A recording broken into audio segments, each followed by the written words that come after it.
It's the evening of day one of my solo trip, which is kind of solo, but not all the way solo. Definitely separated from my wife and 3-year-old child, though, so that's a change. Started at Mono Parker Pass Trailhead in Yosemite National Park. Hiked up here to 11,000 feet and some change, and then tomorrow climb up these switchbacks, up this ridge, over that pass, and then down the other side.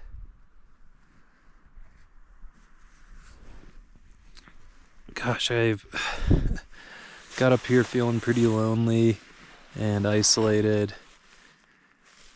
Just had a lot of thoughts today about this trip in general and life and backpacking, and so I wanted to share a couple of those now so I can remember them in the future. The first one is,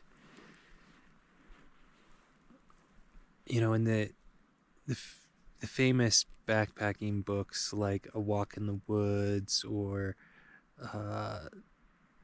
Wild, you have these characters who do these long trails and have these transformational experiences.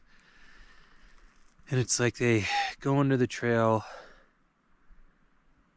with, certainly in Wild, with one life and then leave the trail with another. And while they're on trail, like, the rest of the world doesn't exist. And this is actually my fifth day on trail, or fifth day. This morning, half my day was backpacking with my family, like I have been for the last 5 days. And, as a father of a 3-year-old, a husband, and then, an employee at a just a professional job, I feel all this non-trail pressure of real life that doesn't go away because I'm out here. And that was something that really came up for me today. I had to drive into town when we got to Tuolumne Meadows to leave Vining to get really good cell service, and just take care of a bunch of work stuff that had built up this week and needed to get done. So that was my indicator of, like, you don't escape real life. I can't just, like, quit my job and commit to this trail.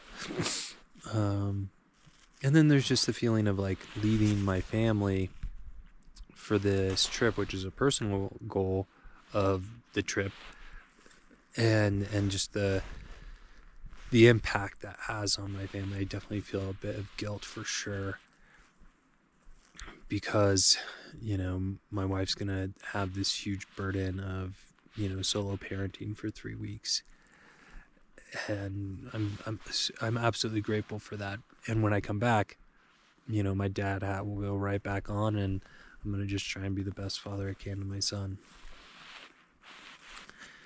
And then the third piece is the humans are social creatures.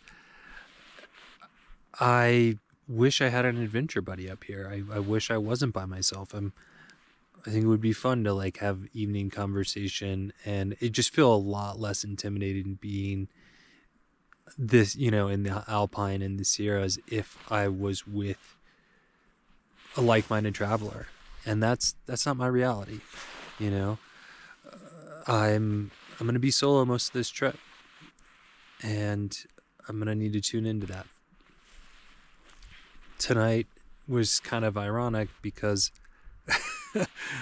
I'm almost line of sight from Highway 395 and Lee Vining, and I have cell service. So I was able to, message my family for the first time in a week and feel connected and feel a lot less isolated. So that kind of took care of, like, the third one.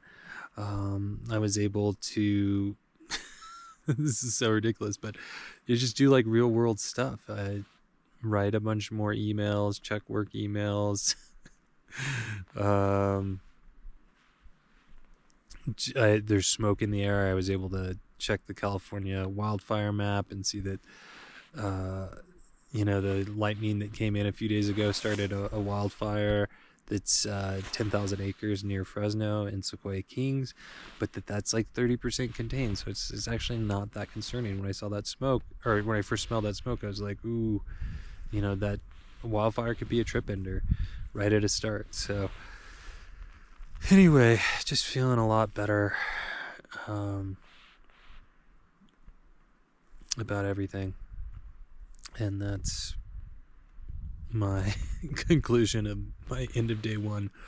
I'll probably, or I will go to bed very early and wake up very early and get on trail and just try and soak in the God zone and just remember where I'm at. It's a privilege to be up here in the High Sierra, and I hope to just soak it in like a sponge.